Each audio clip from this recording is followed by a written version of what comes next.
Okay. Hey, no, no.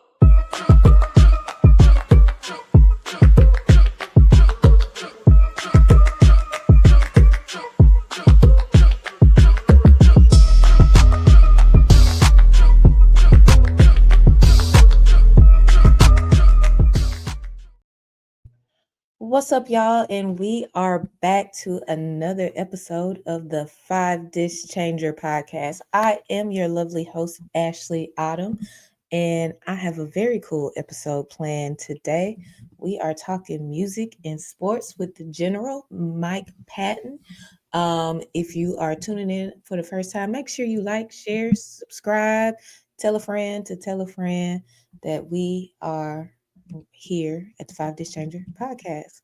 Um, before I let Mike introduce himself a little bit further, I always like to try to remember to tell the guests how we first met, if they remember it or if they don't remember. But the first time I met Mike, to my knowledge, was at a show that I had. And I'm not sure how you found out about the show. Maybe through Po Boys and Poets, if I'm not mistaken, because I did collaborate with them. But I know I didn't know you before you start coming to some of the events that I was having. And from You're there, right. he just kept supporting and kept showing love. And we built a friendship off of just supporting each other in what we do. I have been on both of his podcasts. This Woman Works. Well, I think you might have 3 or 4 now. I keep seeing them pop up. This is the hardest working man in I Tennessee got 3 sports. now. Okay, I was gonna say I know because you got one with HBCUs, right? So Right. I've been on This Woman Works. I have been on touring the AFC South, We're in the and now AFC South. Hmm. yep, and now we get to flip seats.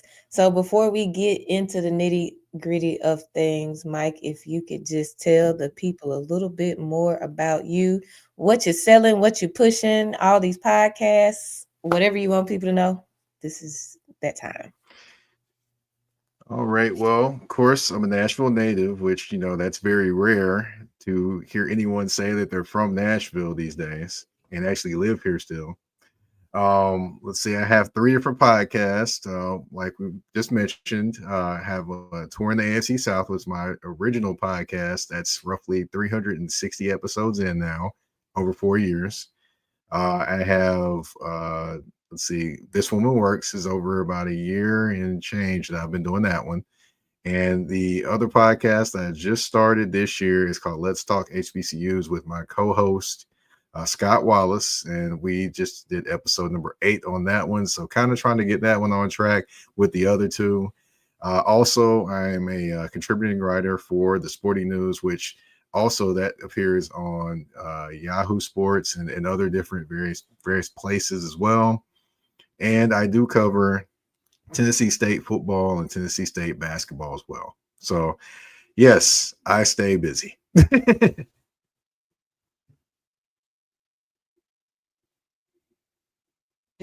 I was saying, and I feel like you left off you in the Tennessee Titans locker room. Uh you do all kind of writing and other kind of stuff too. I can't remember all of the things, but I'm glad to have you here.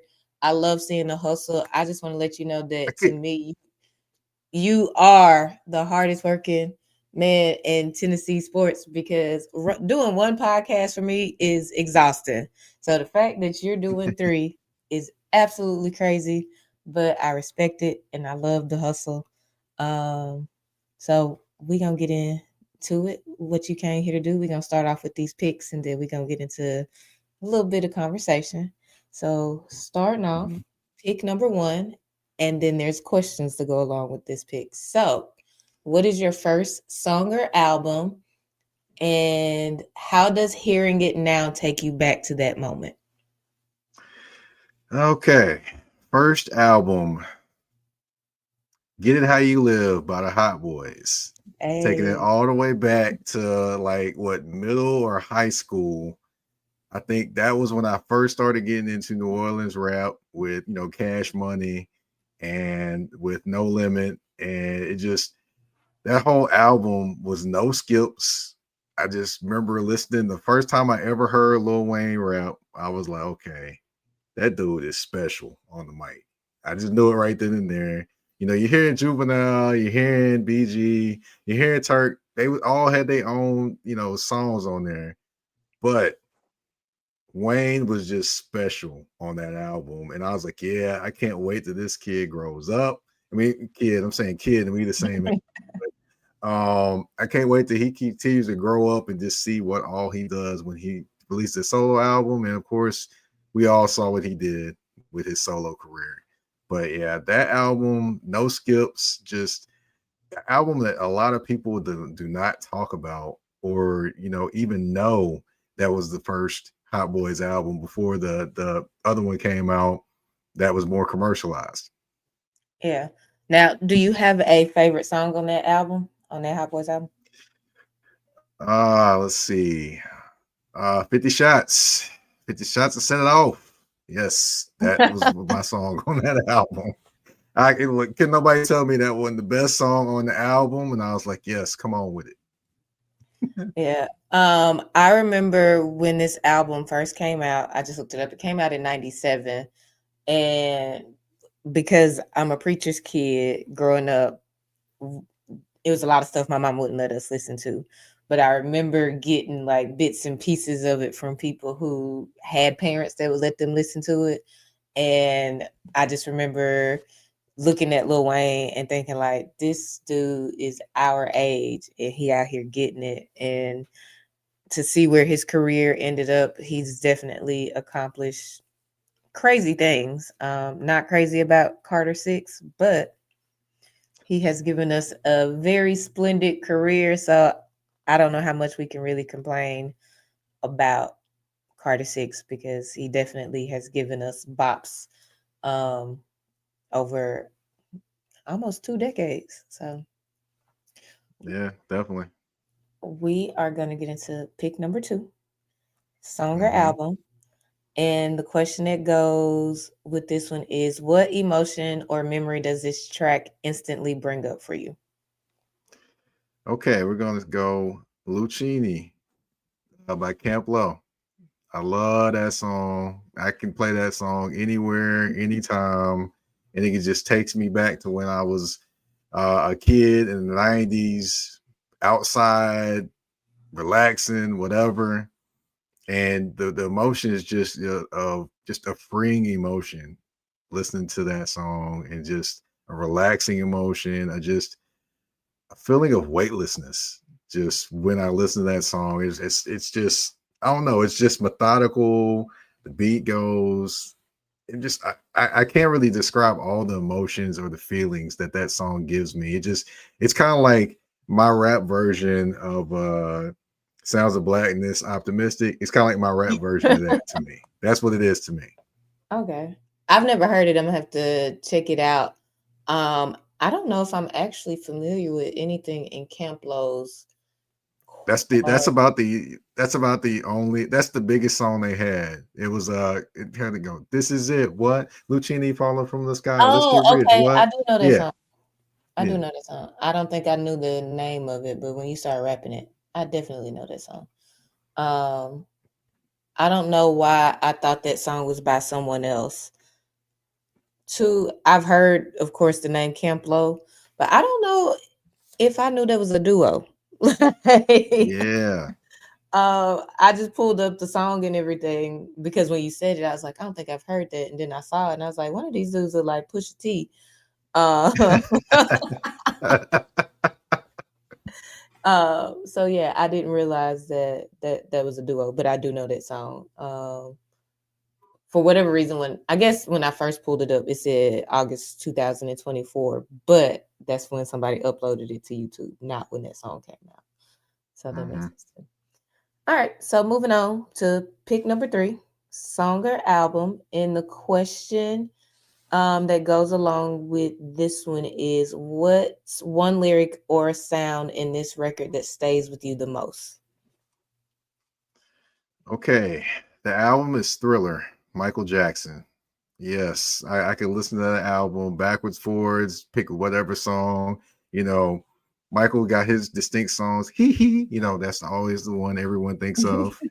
But I'm thinking of you know, all the different sounds he's got in that song. I mean, it's golly, Thriller. There's so many sounds in that song. You have that chilling voice over the just talking, narrating the video in Thriller. That sticks with me. If that counts as a sound, or um, you just have let's see, Lady in My Life was on that album, which that song was very, very underrated in my opinion. Yeah. So it's just so many different great songs on that album.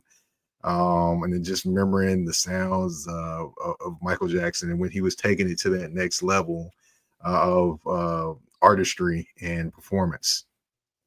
Yeah, I love the Thriller album. Of course, I knew the songs off the album, but I didn't really listen to the album itself in its entirety until like I was in college. Like I went and bought it and listened to it that way. And I was like, yeah, this is definitely a masterpiece. I agree with you on Lady in My Life. I think the instrumentation on that is just beautiful and very melodic. And then for LL Cool J to be able to come back and kind of sample it on Hey Lover, that was just a dope use of a sample. So I'm gonna have to agree with you on some Thriller. Want to be starting something that's on Hmm. there, and Man, Human Nature.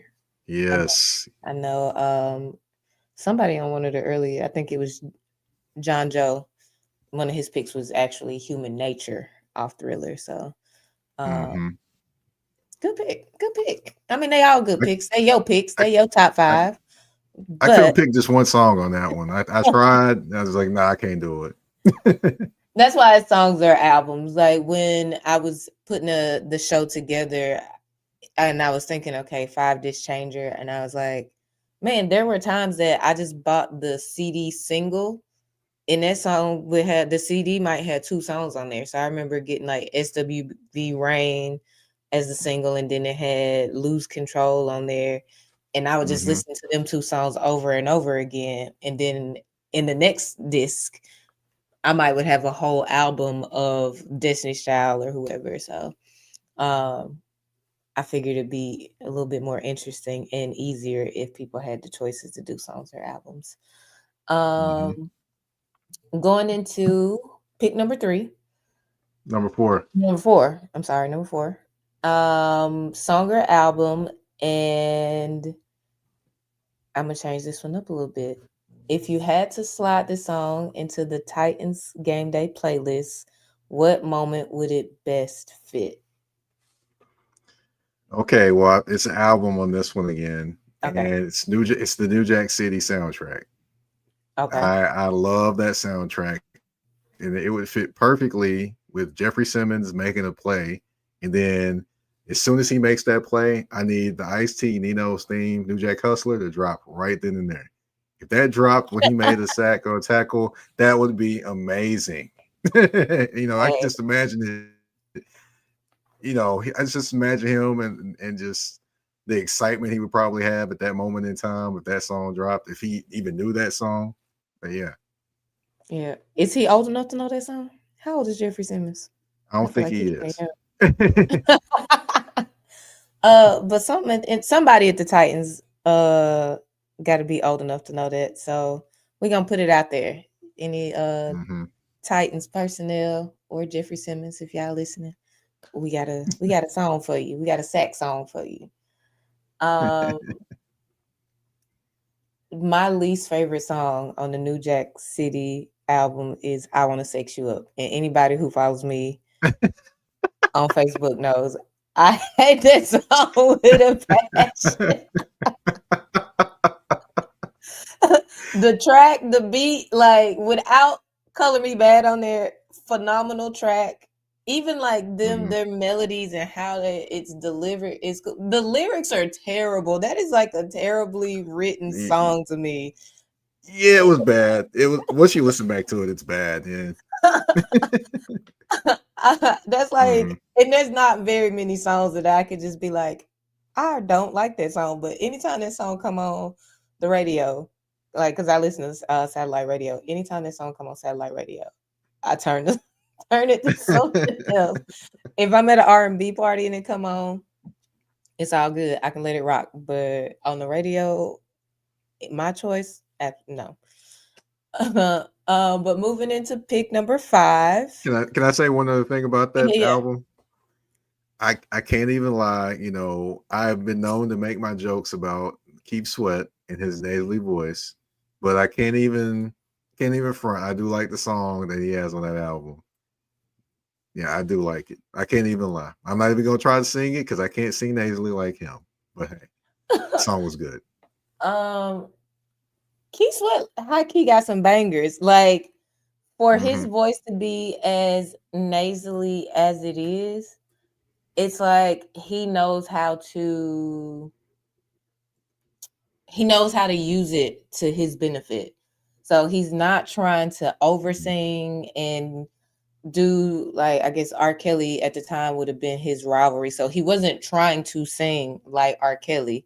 He was singing like Hmm. himself, and it was like he found those little grooves and pockets, and he knew that if he was gonna whine on a song, he knew he was whining, and he wrote his songs to fit the fact that he was gonna be whining and begging. And I think that's why it worked, because it's like, if you're gonna whine, you might as well have a song that's gonna be doing all this begging. Who can love you like me? Like, Yeah, yeah.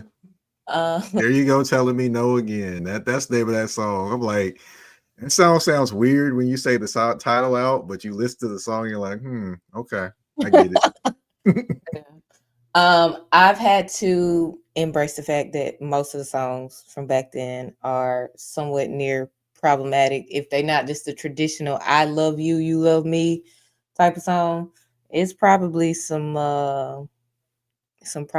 problematic lyrics somewhere up and through, especially once it started blending with hip hop, and it just kind of got real crazy up in there. Uh, Yeah, yeah, I agree. so moving into pick number 5, Hmm. song or album, and how do you think this track reflects the way you see competition, victory, or even loss?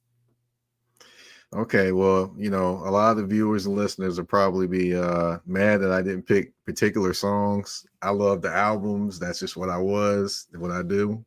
And albums gave me a particular feeling. Um, I'm gonna pick this album. I believe I can't was this album out when I was in college or not? I don't remember. I just remember hearing this album and I was like, yes, yes, give me that.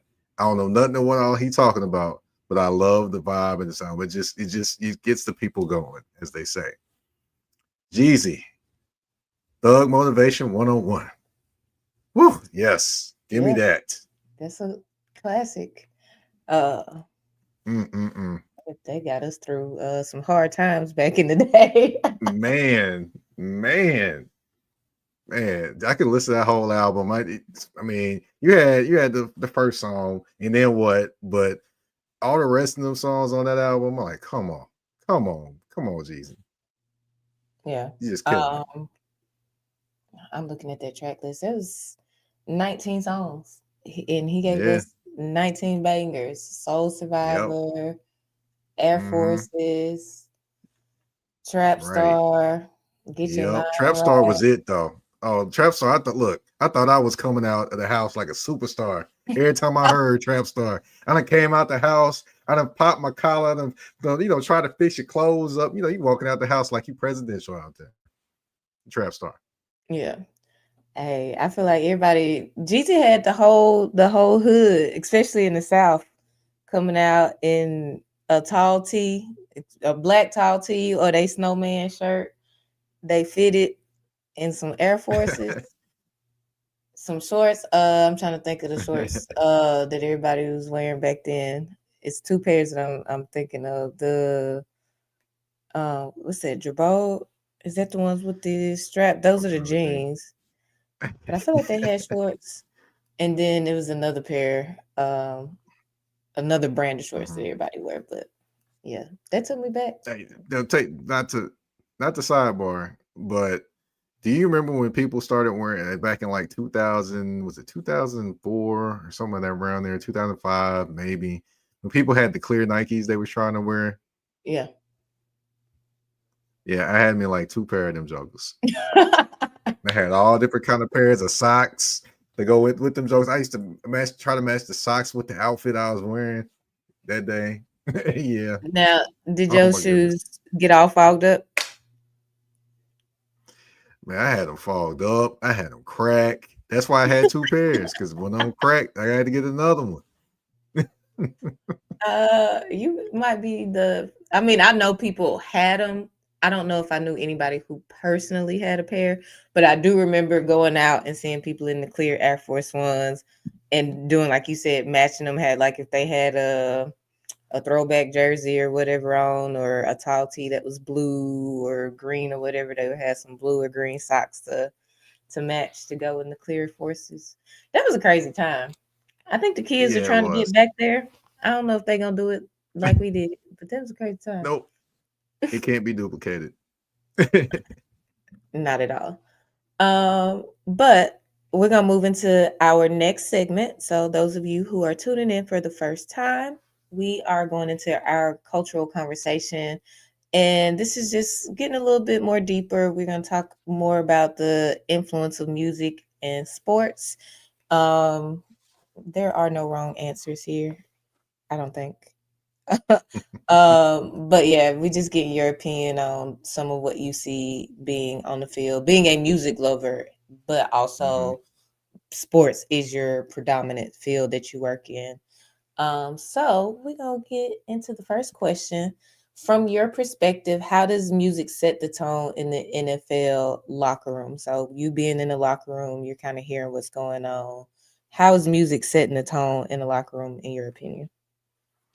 Well, it's interesting. You have some players that like to listen to R&B music to calm themselves down and relax, whatever. Like Arden Key doesn't listen to like crunk music. He listens to R&B music before games, which is wild to me. I've never heard that in my life. I've got one other person that has ever done that, and that was in college. A guy named Ronnie Totley.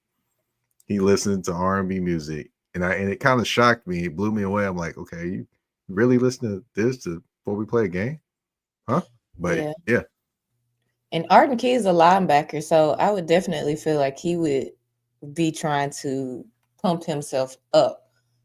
If I had to pick a player or position that I thought would be listening to R&B, it would probably be more of a receiver or a hmm quarterback, like a skill position where it's like, let me calm down so I can focus and all of that. Linebackers, I feel like their goal is to knock heads off, so I feel like they would be listening to Head Buster.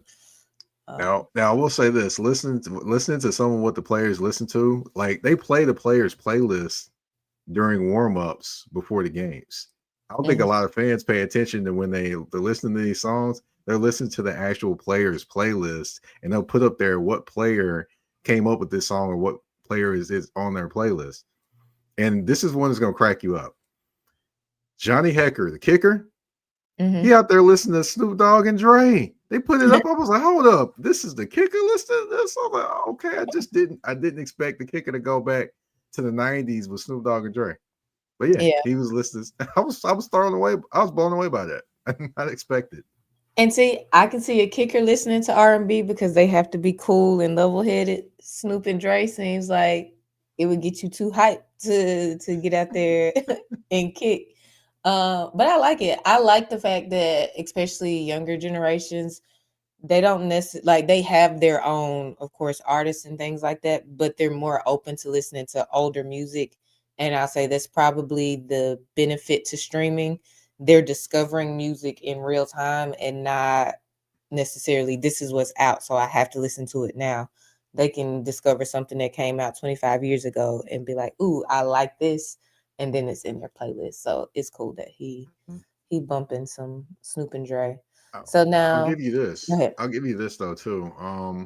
the one thing I will say about players, and just from being a former player all the way through college, is that you don't want to listen to music that's going to get you too hype, where you basically run out of energy within the first quarter of the game, because you got to have energy for the rest of the game. But you want to have music to get you to that edge at least, or get you to that zone.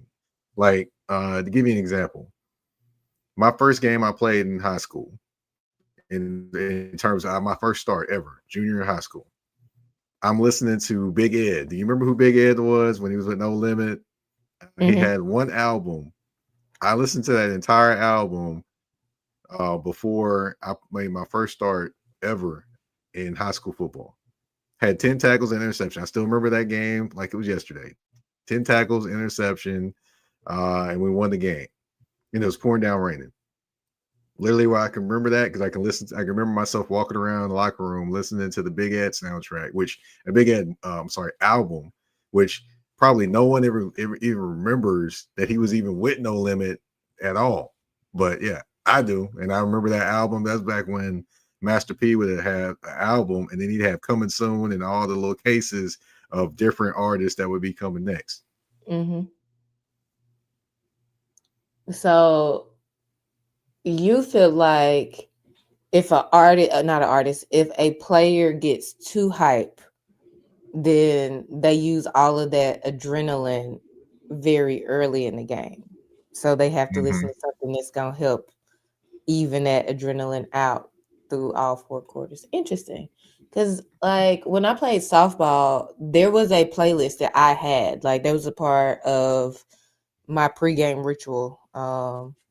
And I felt like, I mean, superstition, but baseball is superstitious. I feel like softball is almost as superstitious as baseball, if not just as superstitious. So that's when I first started wearing hat. Like, I've always worn hats, but if I didn't wear a hat in the game, I felt like it was bad luck. So now I wear hats because it's like I don't wear the same hat, but it's like my lucky hat, so to speak, when I put on the hat. Um, Mm-hmm. and then I had a playlist that I had, and my junior year, it might have been my senior year, it had like Uchi Wally on there. It had some Lil Jon on there. I'm Yeah. trying to think of what else was on there. I think some Nelly, some Ja Rule. All of that was popular back then. I know. What's that? 50 Niggas Deep. That was on there, and then Mr. Biggs in the Yeah. show talking Yeah. about these. So I Yep. can kind of see that because it was a balanced playlist. But I'm also like Art and Key. I can listen to R&B and be like, and let's go lift weights. Mhm. um, Yeah, I yeah. couldn't do that. Mm-mm. Not back then. Nah. Well, I would say this: as you get older, like high school, you can listen to crunk music and you can carry that probably over more quarters with the amount of energy and adrenaline that you have. But as you Mm. get older, like college, and then get to the pros, that point you're kind of like, yeah, I can't really carry all this energy through four quarters. I gotta mess around, and I gotta mess around, bounce us out, because I mean, I still remember players talking about getting too hyped for games, and then by the time they're done with the first quarter, or they get their first time out, they're really really winded and trying to find their way back to some balance of, okay, I'm just playing a game, as opposed to I'm really really hyped for this game.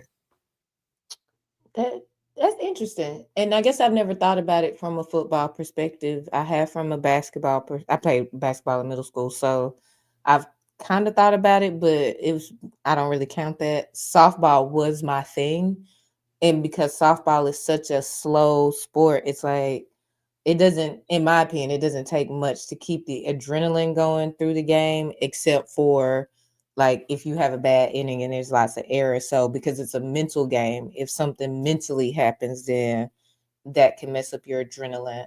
I love music, so as long as some music playing, I'm a dance.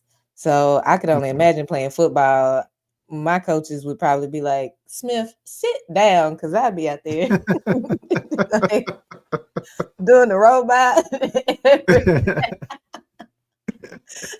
I'm the person that started dancing in the grocery store when the song playing. I'd be in line just like dancing. People be looking at me like, girl, you are I'm in my own little world. Um, so now with cities, especially like Nashville, I mean, it's Music City, but country music is the sound of Nashville. You have Memphis, which is a hip hop city. Atlanta's a hip hop city. How do you feel like the vibe of the music from the city influences like the team as a whole? Hmm. I believe definitely the country music does because you see some players coming in with Cowboys hats on and things like that in terms of the culture there. Um, I would say that I'm interested. I'm actually interested to know how kind of Big X the Plug's new album is kind of having an effect on this team because, or if some players are listening to it and what they think about it because he crossed over with a lot of country artists on that album, Yeah. and basically was like a country western rap album, which is a little bit different than what anything that's out now. So I would say maybe the culture of different things, but as far as the culture of the city, you would see that the country music is definitely had an effect on some of the things that some of the guys wear in terms of games. If you like, for example, if you watch like Teron Davenport, he actually is there before every game when players are walking in the game and seeing their outfits they have on. One time Big Jeff, I think, had a cowboy hat on or something walking in there. You see Cody Barton, he pretty much, he's worn a cowboy hat a few times already. It's his first year with the Tennessee Titans. And you see different kind of styles, different kind of things in the city, but you also, you also see people kind of in the relaxed gear and stuff like that. So I would say, you'll see splashes of country music effect on the city. But I definitely would be interested to find out what effect HBCUs or the National Museum of African American Music may have on some of the players, which for those that don't know, National Museum of African American Music is here in Nashville, Tennessee. So I just want to, I'm interested to how that kind of effect, those different influences and cultures here in Nashville have an effect on, kind of their dress code more than actually the country music does. Because the country music it's everywhere pretty much here, even though I would say gospel was actually here too as well. And that Music Yeah. City was actually named after not country music, but it actually was named after the Fisk Jubilee Singers and not country music. But people that come here and hear about Music City, they think it's because of You country think it's music and country? not Yeah. Fisk Jubilee Singers. Exactly. Put the people on some game. Give them some Nashville history, Mike. Um, Mm-hmm. I wonder, not to give Beyonce all the credit for country music, but she definitely helped it be more mainstream, especially for Black people to be more Mm-hmm. comfortable with wearing the cowboy hats and having that aesthetic. I would like, I don't say I would like to because I know I'm not going to do it. It would be interesting to see before Cowboy Carter, after Cowboy Carter, how many Titans players wore like country, the hats, the boots that came in the big trucks before it was cool to do so versus now where it's a little bit more mainstream. And Coach Prime, I think he helps that aesthetic too because he's Mm-hmm. always in the cowboy hat with the chain, so he gives us a little bit urban cowboy vibes. So it would be interesting to see before, I'm gonna say before those key players like Coach Prime and Beyonce came on to the scene and embraced country, how that was how the Titans specifically embraced that. I know like Mm-hmm. Kirk Cousins, when he went to Atlanta, he became a trap a trap guy. They had him iced out. He said he was So going in a trap. He said he was going in a trap. he went in the trap. So even that, you see some influence of like the music culture because that's Atlanta culture, but that comes from hip hop culture. And it's like as soon Mm-hmm. as he got there, he was immersed into the culture. He embraced the culture. I don't know him personally, so I don't know if it was just a thing to do because he was there, or if he truly embraces the culture. But Mhm. just that question made me think of Kirk Cousins going into Atlanta and being super iced out and going viral for it, and how that influenced at least him, being on the Mhm. team. Now, it seems as if a lot of rappers want to be athletes and athletes want to be rappers. How do you feel about athletes stepping into music careers? Do you think it's a brand thing? Do you think it's authentic? I really want to rap, or is it just maybe some the grass is greener type envy, where it's like rock star lifestyle can seem more fun to an athlete because athletes have to be extremely disciplined, even if they do indulge in rock star lifestyle.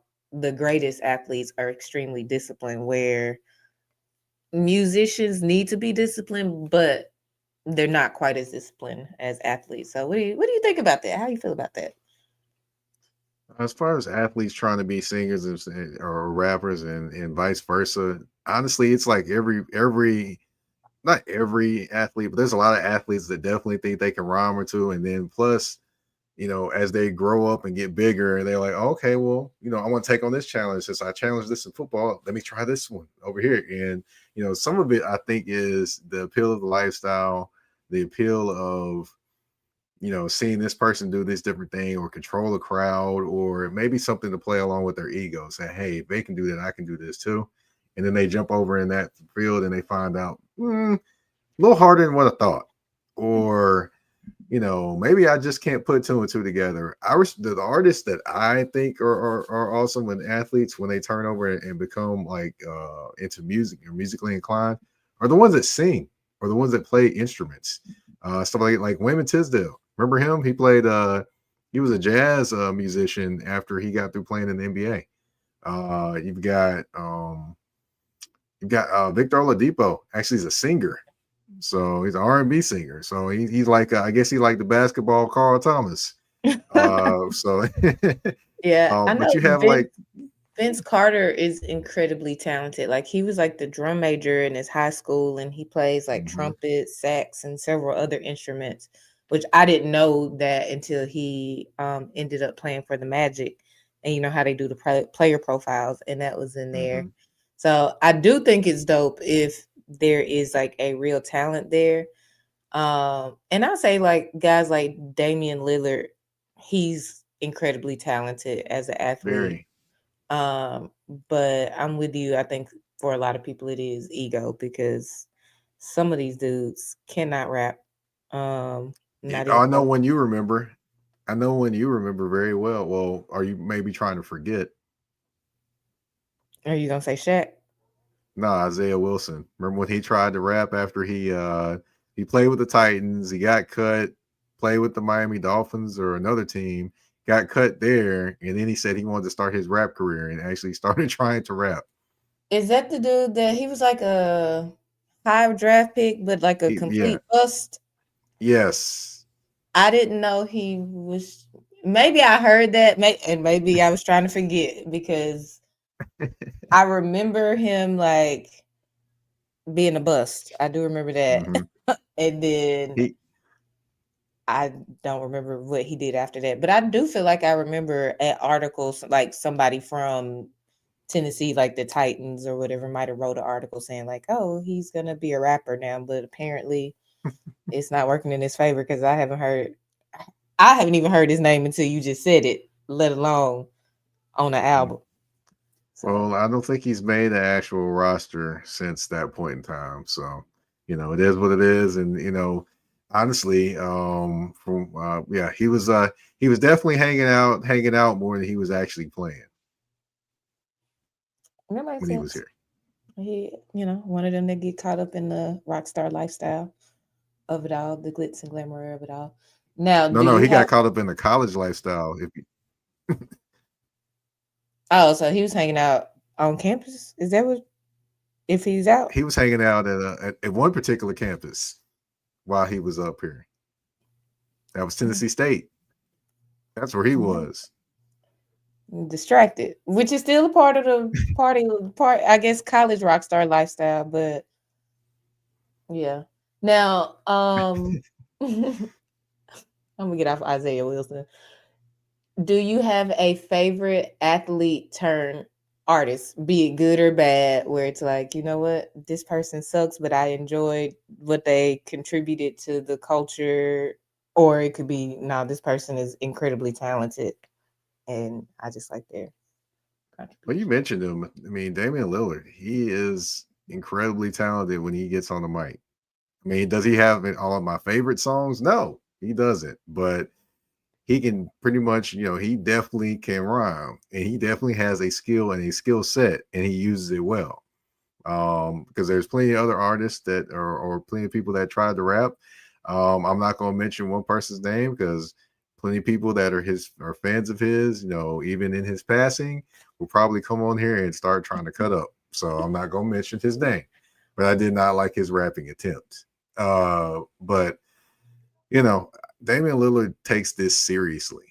He doesn't just do it because he's doing it or because he can do it or for ego. He does it because he has something to say. He can communicate it very well and he knows what he is doing. So, yeah, Damian Lillard to me is that guy. Yeah. I enjoyed Damian Lillard, and then I got to give Flage her credit Oh, because yeah, definitely Flage. she's nice with it. I'm gonna say Coach Prime. Back then, he was prime time. Must be the money. I like his verses are terrible. The hook is Very catchy, much. but the song itself is fun enough to make you want to dance. And I feel like he had a good time making the song. And when you just be looking at him dance, like I don't necessarily play the whole song all the time, but I will turn it on and at least get the hook a good run through, just so I Hmm. can do that little goofy dance he do. Oh, it couldn't be as bad. It couldn't be as bad listening to that as it is to Michael Jackson and Eddie Murphy looking at each other and saying, "What's up with you?" It couldn't be as bad as that. Eddie Murphy has an interesting music career that I feel like needs to be studied because he's not terrible. He's No, not great, but he's not terrible. But I like a party all the time. Like Party a on Top is awesome. I love that party song. all the time, party all the time. Now, And What's Up with You was the What's Up with You. I still remember in living was it in living color, was it interrupting it's interrupted like national TV. It was like a world premiere on TV that they world premiered this video and just stopped everything. And I was like, for this, why? This is horrible. hey, they were the I, two I just biggest. I couldn't stop laughing, and I was a kid at that time. They were the two biggest black men in media at the time. So somebody had the right idea to be like, let's bring them together. And Eddie Murphy, I can see him, especially at that time, really trying to get his music career off because he's dropping music and he's like, I'm gonna do a song with Michael Jackson. And Michael Jackson had to think he was at least decent because Michael was cold blooded. It wasn't like he was just working with anybody and hopping on a song with anybody. But it didn't stick. So you're right, it wasn't that great. Um, I need to ask both of them what was up with you on that after that. cocaine is a hell of a drug. It could have been a whole lot of that going on back then. I feel like stories back then. It's like, what were y'all thinking when this came together? And the person will answer and be like, "Oh, well, we was coked up." It's like, oh, oh, okay, okay, that's one way to get there.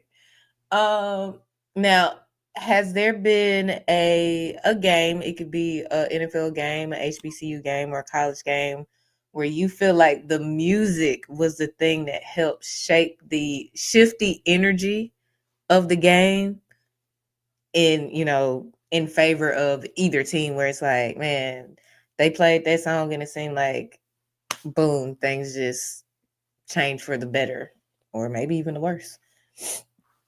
I'll say this: I do cover Tennessee State football games, and the band's playing, the energy is there. So, say it's a close game, Tennessee State, or it's a game where they're in the game, it's close, they could potentially win the game. The band starts playing, duh, duh, duh, duh, duh, duh, duh,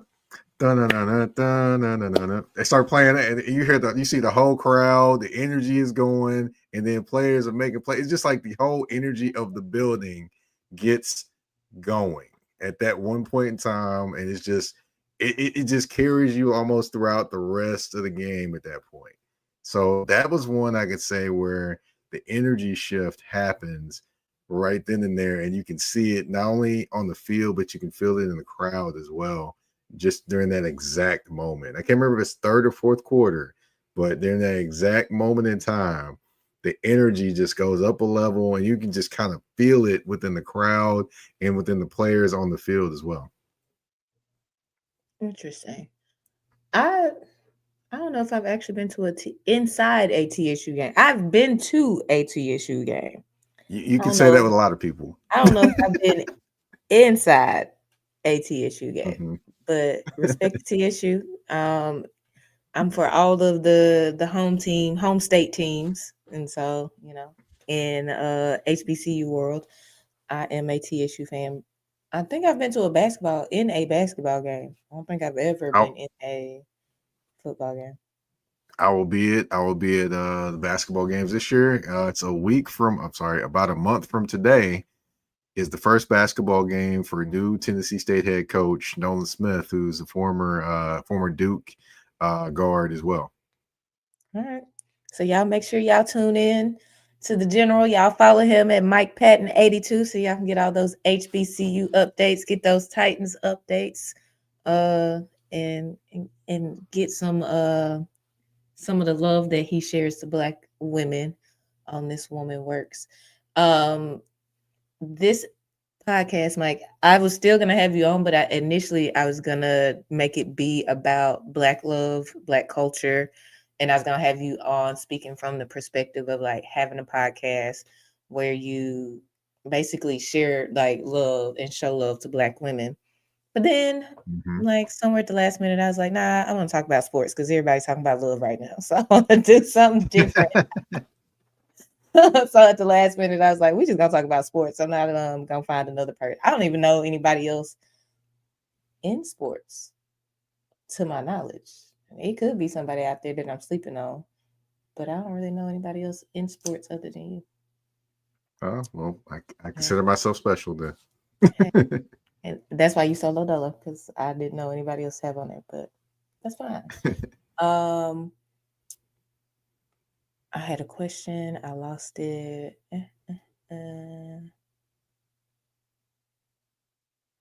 Oh, okay.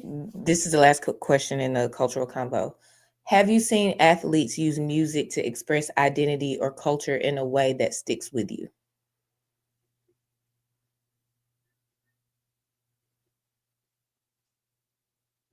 Huh. That's a good question. Not that I can actually remember off the top of my head to use it as an expression to, I guess, communicate or things like that. Wow, that's a good one. I'm trying to think now. I'm like, have I ever had it? Wow, that is a really good question. I think you have officially stumped me there because I cannot think of a time where an athlete has actually just communicated everything with music or kind of let you know what it is with the music they're playing. A lot of times they either get angry or they put a statement out. They don't necessarily give you the music with it. So that's why I'm like, that's a good one. That is a good one. That's a good one. But only thing I can think of is that's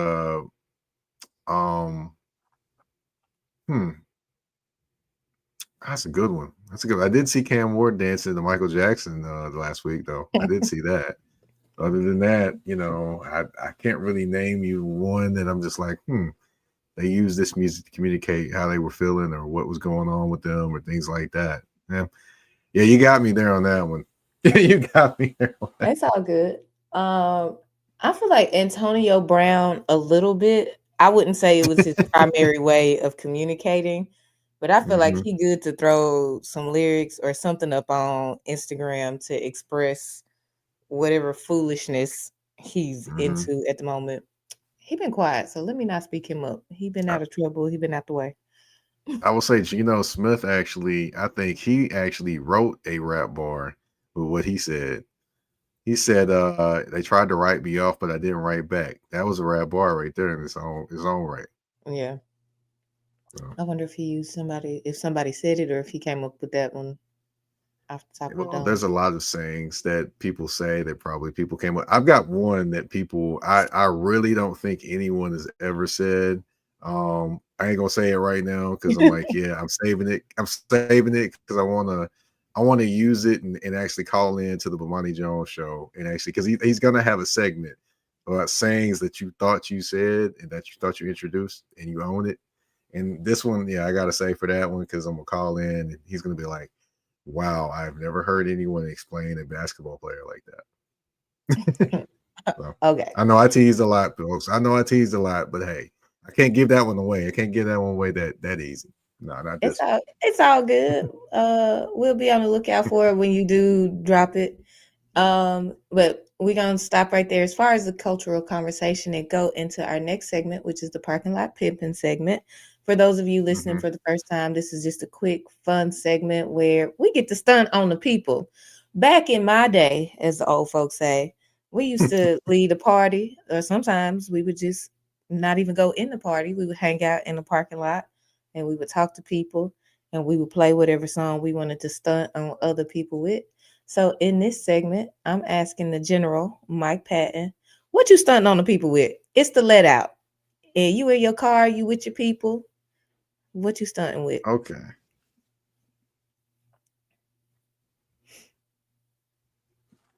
Okay. So I went to college in West Tennessee, went to UT Martin.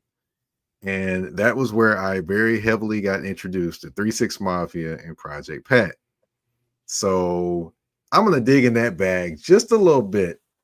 We definitely was playing some 3 6 Mafia. We gonna play any you just know any 3 6 Mafia you can think of. Um, you know, they had ride spinners, they had all kind of this other songs, whatever. But you gotta also remember it. They had Project Pat, and I could throw on any song probably on the Project Pat, the Mr. Don't Play album or Getty Green, Very and they can true. ride all the way to the house on that one because you got Mr. Don't Play. I mean, of course, you got Don't Save Her, and you got all the songs on there. You got Noah Put Your Thumbs Up. Of course, everybody that was from North Memphis would be in the club throwing outside doing it too. So, pretty much I would say any 3 6 Mafia or give me a Project Pat, that would be what we would probably be riding home listening to and probably hanging out the side of the car all the way home. All And right. in the car too, and in the parking lot too. Y'all heard it here first. Mike Patton gonna stun on y'all with some 3 6 all day. Mr. Don't Play is a classic album. I think I was a Hmm. senior. No, it came out in 2001, so I had to be like a junior, sophomore, junior, um, when it came out. And I remember just going to school and listening to particularly Chicken Head quite a bit. Yeah. Yep. Um, but of course that was like the major single and song that they had out and that they were pushing. Hmm. But that is a classic I album. It's bad. I can still remember the lyrics of that song like it was yesterday. Chicken Head. Bald head, scallywag, ain't got Ain't no got hair no in the back. I remember. I, hair. I still remember all this Hair. lyrics. That's the need to get out. I just Oh my saw goodness. Lil Chat. Is that her on Chicken Head? No. Uh huh. I think I'm That's her. That's her on okay. Chicken Head. Okay. I was thinking I was getting two songs mixed up, but she did an interview and she said that Project Pat had all of his stuff done when she went in the studio. So she had to like basically punch in and respond to him based on what he had already recorded. So it was a conversation, but they didn't record it conversationally. It was just kind of like he went in there, spit what he had to spit, and then she had to come in and respond, which I think is dope because I feel like that is more of a challenge to have to write around what somebody already has there and to respond Mhm. in the way that they responded to each other. Um, Now, now I do have a little chat story. uh, All right, it's college. We going to a party in Dyersburg, right?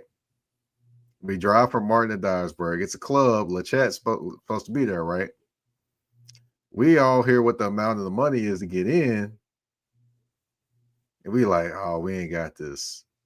So what do we do? It's probably about, I can't remember how many of us it was. We see her coming in or whatever, right? And her crew. Don't you know we act like we part of the crew to get in, and we got in for free, acting like we were part of the crew. hey, I'm with it. We I started, feel we started saying, let's chat 36 Muppet, let's chat 36 Muppet. We was doing that, I don't know, we was doing the most, but we got in for free. so when I mean, I still listen to LeChat today, but back then, my introduction to LeChat as like a solo artist was the Murder She Spoke album, Mhm. and we probably listened to that CD until it had holes in it because the whole summer because that's all we listened to. And right today, I know probably if I don't know all of the songs on that album, I probably know 85% of them word from word. And people would think I was a bird the way that I would be rapping it, hanging out a window. But that is, I love that album. I listened to quite a bit of the songs on that album in a week's time, Mhm. a lot. But let's go ahead and get into these liner notes as we get ready to wrap up. Again, for those of you tuning in for the first time, liner notes is just our segment that we end on with. We want to end on a high note with some, I don't know, I don't know what word I was going to put there, but we want to end on a high note. Um, some words of wisdom from the General Mhm. Mike Patton, and the question is, if you had to leave the audience with one thought about the marriage between music and sports, what would it be? Um, wow, that's a good one. The marriage between music and sports. Um, each can drive each other, I would say. Let each flow within each other because the music is going to, imitate art which imitates life, and sports is life for a lot of people. Whether it's you're watching it, whether you're playing it, whether you're reliving old days of it. Um, those two kind of, marinate within each other. They do communicate emotions, just like football and sports do. Just with, basically sports and life and music, they're all intertwined because they all give different emotions, and they all can make you experience different emotions or make you feel happy, sad, all those different things. And they're literally just like, I would say, different phases of life, essentially, that you look at or see or things like that. They can always send you up and down. It's kind of like a roller coaster, basically watching sports and life intertwine with each other and how they kind of intersect each other. Kind of like you got a song that's got a big beat, a hype beat. You're gonna see that big run that made you just smile or get excited and things like that. Or if you see something that's kind of melancholy and sad, you're gonna see a quarterback get sacked and not get a chance to win the game. But yeah, it's kind of like sports and life are just intertwined, and they're just all a roller coaster with each other. But you got to also remember, you got to get off that roller coaster and live your own life too. You can't exactly be on that roller coaster of emotion and think it is your life, because at the end of the day, it is a game. It is music, but it isn't exactly your life. And you got to remember to keep going in your life as opposed to keep going in somebody else's music or somebody else's life as well. All right. I think that's a perfect note to wrap it up on. Um, I want to thank you again, Mike, for taking time out of your incredibly busy schedule because I think you record sometimes on Thursdays. So that means you had to take time out of your own recording um, to be here with me. So I definitely appreciate it and want to share gratitude with you on that. I also want to give you your flowers. Again, I think you the hardest working man in sports, at least Tennessee sports. I don't know about everybody else state, but from what I see, you out here getting it. And so I think that is admirable. I don't have it in me. I get too tired. I'm already ready for the season finale of this podcast. So I can't imagine doing three at all. I'm so ready for the season finale. Speaking of the season finale next week, I am taking off because it is my birthday, and not only is it my birthday, I have work obligations all week, so I will not be able to record next week. But the season finale will take place the following week. It will be the People's Playlist where we will go through some of these picks and look at maybe some music videos to go with some of the picks from our guests, and we just gonna have a party. So that would be the People's Playlist. Again, my name is Ashley Autumn. Buy some of this merch. You see this hat? If you watching, you see this hat? Go buy some merch. If you listening, go buy some merch. Talented10thshop.com. Again, this is Mike Patton. Go follow Mike Patton at Mike Patton82 on Instagram. Is that your TikTok handle or you just strictly Actually, that's my Twitter handle. Be honest, that's my Twitter handle. Oh, well, if you want to get some tweets, Mike Patton82. I know that because your Instagram is the general The MP. general MP, yeah. Yes. So if you want to see some of those interviews, see them in the locker room, definitely tap in the General MP, Mike Patton 82 on Instagram or Mike Patton on Facebook, wherever you want to check him out. Again, Mike, thank you for taking time out to be in here. We're going to play this theme music and we're going to get out of here.